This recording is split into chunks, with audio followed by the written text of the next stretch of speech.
शूरः दिव्य क्रोध समाकुलाः शंखं चक्रं गदां शक्तिं हलं च मुसलायुधं खेटकं मरं चैव परशुं पाशमेव च कुन्तायुधं त्रिशूलं च शार्ङ्गमायुधमुत्तमं दैत्यानां देहनाशाय भक्तानां अभयाय च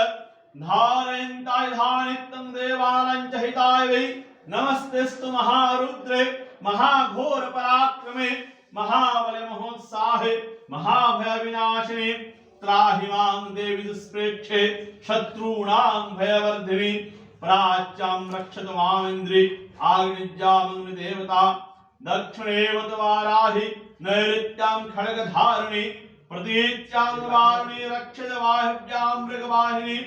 उदीच्यां पादकौमारि ऐशान्यां शूलधारिणि ऊर्ध्वं ब्रह्माण्डे रक्षित अधस्ताद् वैष्णवी तथा एवं दशेशो रक्षित चामुण्डा शववाहना जयामि चाग्रह पातु विजय